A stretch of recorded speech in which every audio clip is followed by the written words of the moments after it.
The impact of occult and esoteric ideas on the arts in the mid-19th century culminated in a new artistic movement, Symbolism, which reached its peak towards the end of the 19th century. The main driving forces of symbolism, such as spirituality, revelation, and dematerialization, were closely tied to Hermetic and esoteric beliefs. Due to the profound impact of the works and authors of this movement, its aesthetic theories and themes have significantly influenced later artistic developments like modernism and surrealism. Artists within this movement were no longer satisfied with the old paradigm of the window to the world. Instead of replicating a tangible reality as it appeared before their eyes, they turned inward to the world of dreams, fantasies, nightmares, visions, hallucinations, ancient myths, the occult, revelations, and mysticism.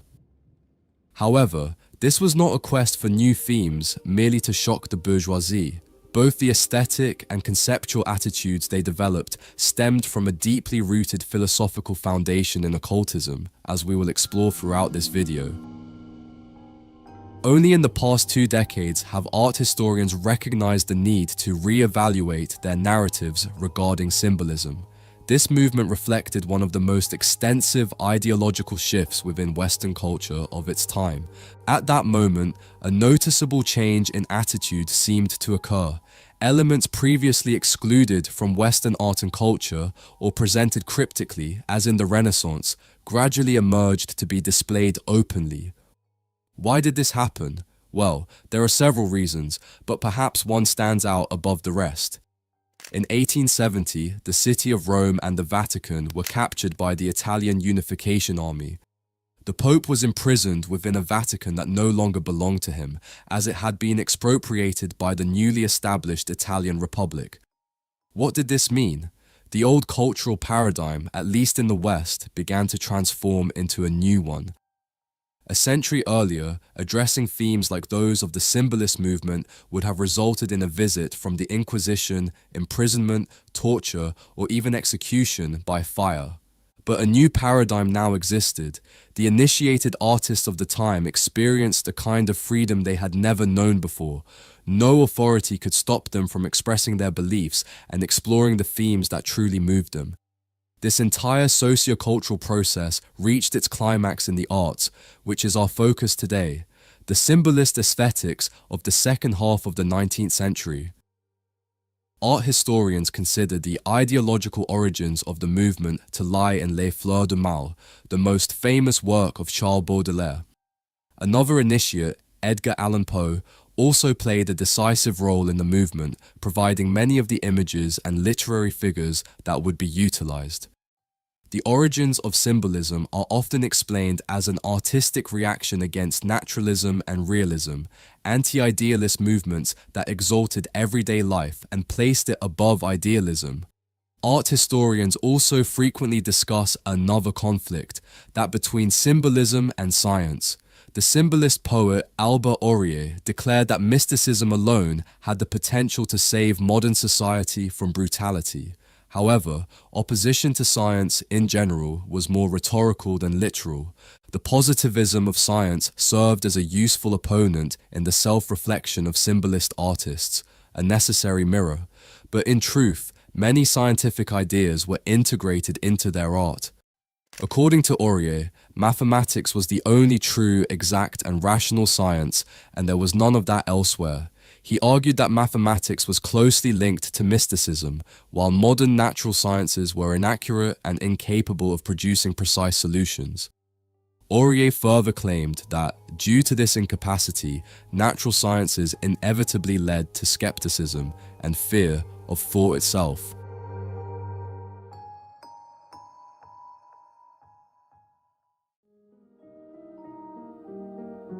Although this was a multidisciplinary movement, including literature, sculpture, music, and other artistic fields, it is the visual arts that we will focus on. In this domain, the turn towards the occult was also reflected in a growing questioning of established pictorial norms, primarily through the introduction of a new kind of visual ambiguity. Although the Symbolist art school expanded rapidly across Europe, with great exponents in various countries, it originated in France. Coincidentally, or for those who believe in coincidence, France at that time was a hub for several esoteric movements gaining popularity: spiritualism, theosophy, modern Rosicrucianism, Martinism, ritual magic, and various phenomena that began to be labeled as parapsychology were among the themes that ignited both debate and creativity in many artists.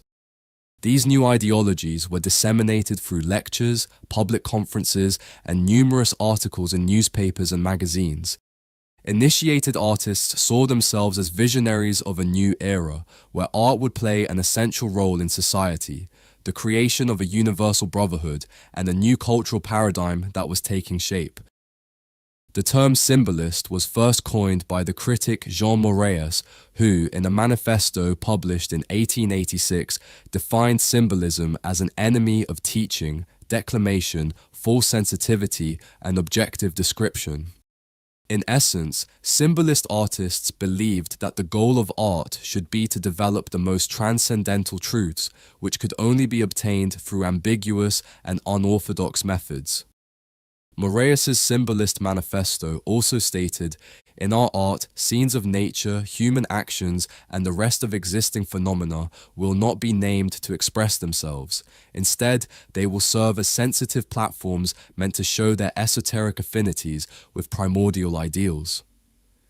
In the 1915 book Small Religions of Paris, the renowned French occultist Jules Bois painted a vibrant picture of various cults and movements from the late 19th and early 20th centuries. From the so-called last pagans to Swedenborgians, Theosophists, Kabbalists, Gnostics, and others, Bois highlighted how all these currents provided numerous ideas to the artistic world. When these two worlds, esotericism and art, merged, art emerged as a new religion and artists as its prophets. While it is difficult to formulate a definition that encompasses the entirety of the symbolist thesis, this diversity should not overshadow the commonalities among the various artists and the theoretical dimensions associated with symbolism. Now, you may wonder, were there real connections between the artists of this movement and occult orders or secret societies? Absolutely. In 1888, two renowned occultists, the Marquis Stanislas de Guaita and Josephin Péladan, founded the Kabbalistic Order of the Rosy Cross.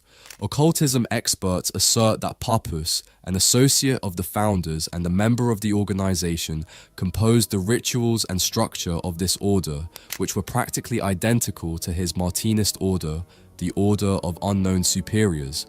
The issue arose when Péladan, under the pretext of rejecting operative magic, left the group in 1891 to establish his own organization, the Rosicrucian Order of the Temple and the Grail. The following year, this lodge organized a series of events that lasted from 1892 to 1897 and were called the Salon de la Rose Croix. Can you guess what these events were about? They were a series of art exhibitions held in some of Paris's most exclusive galleries, showcasing only symbolist style or related artworks. Péladan, the poet Saint-Paul Roux, and the Count of Rochefoucauld published the so-called Rosicrucian Commandments on Aesthetics, which included the following declaration: "All ordinary representations of contemporary life are forbidden, as are all domestic animals or those used for sport, flowers, still lifes, fruits, tools, and other themes that painters insolently expose. Instead, to favor the Christian ideal and mysticism, the order will only accept works founded on legend, myth, allegory, and dreams." The Salon de la Rose Croix was the first attempt at a modern international religion of art, an aesthetic order with Péladan as its high priest. Péladan was born in Lyon in 1858 into a family with rather peculiar tendencies. His father, Louis, was a conservative Catholic writer who tried to establish a sect called the Cult of the Wound in the left shoulder of our Savior, Jesus Christ. Péladan's older brother, Adrian, authored a medical text proposing that the brain was sustained by unused sperm, which took the form of a vital liquid. When Adrian prematurely died of accidental strychnine poisoning, Peladon perpetuated his ideas, suggesting that intellectual growth could only thrive through the suppression of sexual impulses. Moreover, the Peladon family's political opinions were entirely reactionary. They despised democracy and advocated for the restoration of the monarchy. Peladon differed from many other occultists in insisting that his Rosicrucian rhetoric was an extension of a hypothetical true Catholic doctrine, which, according to him, modern church institutions had degenerated. In the art world, Peladon first made a name for himself as a critic, especially denouncing naturalism and impressionism, which he deemed banal. Some of his favorite works included those by Puvis de Chavannes, Gustave Moreau, and the diabolical caricatures of Félicien Rops, which I won't be able to display in this video to avoid issues with YouTube. However, I will include them in the description on our website. Peladon's oscillations between piety and depravity were very common and, indeed, characteristic of the environment in which he moved. Peladon believed in the alchemical power of the artist, the divine nature of creation, and the oracular ability of genius. The question that would have been interesting to ask him is, did he truly mean what he said, or was he a lunatic or a charlatan? Of course, such a question presupposes a clear line between what is real and what is false, and in matters of the spirit, that line is not easily defined. Obviously, the term symbolism is derived from the word symbol, but do you truly know what it means? This word originates from the Latin symbolum, meaning symbol of faith, and symbolus, meaning sign of recognition. Both in turn stem from the classical Greek symbolon, which was an object used in mystical cults, a ceramic token that was broken in half and served as a tool of recognition when the holders reunited the two halves. The use of the symbolon was so effective that it began to be employed by emissaries initiated in allied city-states. As we interpret them today, ideograms, symbols were the method of human communication before writing, a complex system that often held multiple levels of meaning. Symbols were the initial foundation of all human understanding and served as the first conceptual vehicles for knowledge. This was true for tens of thousands of years. That is why symbols not only have a powerful visual impact on us, but can also directly access our subconscious without being filtered by our intellect. On this topic, linguist and art historian Heinrich Zimmer, in his book Signs and Symbols, explains that concepts and words are symbols, as are visions, rituals, and images. Through every symbol, a transcendent reality is reflected. A symbol is a visual image that represents an idea. It is the deepest indicator of a universal truth. And as this linguist points out, this is why we still use symbols. Every major religion is represented by one, as are political parties and the world's largest companies. The power of symbols is immense, far beyond what the average person imagines. It is a form of language that we understand without consciously realizing that we do. For this reason, artists of the symbolist movement skillfully harnessed this knowledge to express their beliefs and philosophies. Interestingly, symbolism did not develop through a single, unified style. This makes it difficult to define in rigid terms. It can be better understood as a blend of individual artistic styles linked more by concept than by aesthetic line.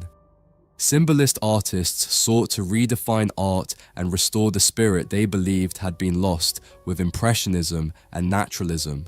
They therefore gravitated towards spirituality and esoteric and mystical positions. Their themes often included angels, or more accurately, the entities typically represented as angels, mythological figures, supernatural creatures, Prometheus, Lucifer, Venus, the sun, the moon, death, resurrection, beauty, the grotesque, mysticism, eschatology, magic, Kabbalistic themes, and ritualism. In all their works, there is a palpable interest in the subjective, the irrational, and the instinctive. The characteristics of the symbol were not aimed at representing a specific object, but at its allegorical use, always guiding the viewer toward the supernatural, or, more precisely, the supranatural. The artist did not aim to portray an ordinary or habitual world, but an extraordinary reality reached through the symbol. The symbolists challenged conventional modes of representation in an effort to access the divine directly. Their ideas were expressed in forms that displayed a deep familiarity with esoteric and occult theories. Magnus Enkel, a Finnish symbolist, when asked to describe himself as an artist, presented himself as a neophyte in the process of initiation, entering the ruins of an ancient pagan temple, moving from one chamber to another, deeper and deeper into the unknown. According to him, with each step, he left behind earthly pleasures, hopes, and aspirations, but continued with the firm belief that he would be rewarded upon reaching the final chamber, the inner sanctuary, where everything will be revealed to our eyes and restored to our hearts. The concepts and affiliations of symbolism were perfectly clear. Interestingly, symbolist works did not necessarily have a single interpretation. They aimed for each piece to evoke different responses from each viewer. Moreover, symbolists inherited and skillfully employed the esoteric theories of color that emerged during Romanticism. Along with numerology and other symbolic languages, they added another layer of encryption to their expressions, moving beyond mere interpretation of action. In other words, they used the allegorical meaning of each color and number, applying it according to its significance in the actions they depicted. While many artists were part of this movement, perhaps the most notable include Jean Delville, Pierre Puvis de Chavannes, Odilon Redon, Gustave Moreau, Edward Robert Hughes, Franz von Stuck, Herbert James Draper, and Gustav Klimt. However, I must admit, these are probably just my personal favorites. There are over 100 visual artists associated with the symbolist movement. In the aftermath of two catastrophic world wars, mysticism began to lose its luster. The static liturgies of the fin de siècle sounded distant, and a new ritual of supposed objectivity took hold. This does not mean that the supernatural was erased from the history of modernism's origins. Rather, it was absorbed and normalized. Many artists continue to use arcane symbols without even knowing their meanings, valuing them for their artistic appeal rather than their occult utility. In the narrative many of us learned in school, the upheavals of the modernist era were presented as individual developments and autonomous events within each discipline. Before symbolism faded from cultural memory, it received a few nods from emerging giants of modernism. In 1906, Ezra Pound embraced Péladan's idea that the medieval troubadour tradition was a repository of hermetic wisdom. In 1910, Vasily Kandinsky cited Péladan in his manifesto concerning the spiritual in art, where he wrote the following: "The artist is a king, as Péladan says, not only because he possesses great power, but also because his responsibility is immense." This phrase, oddly prophetic and frequently heard in modern times, from Spider-Man comics to global advertising campaigns, is evidence of the persistent reverberations that occultism has had in modern culture.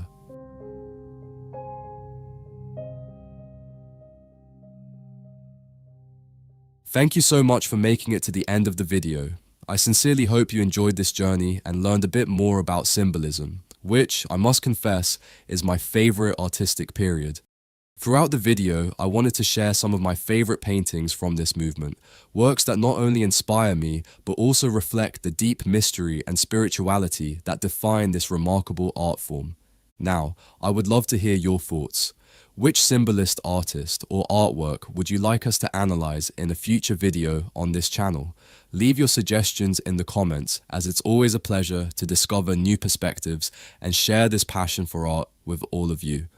I'd also like to remind you that if you'd like to support the channel, you can do so by purchasing your favorite painting from our website. This way, you'll receive a high-quality piece, as faithful as possible to the original artwork, to treasure for a lifetime. Plus, your purchase helps keep the channel running for free, allowing us to continue creating videos like this one. Thank you so much for your support. Don't forget to subscribe so you won't miss the next video. See you soon.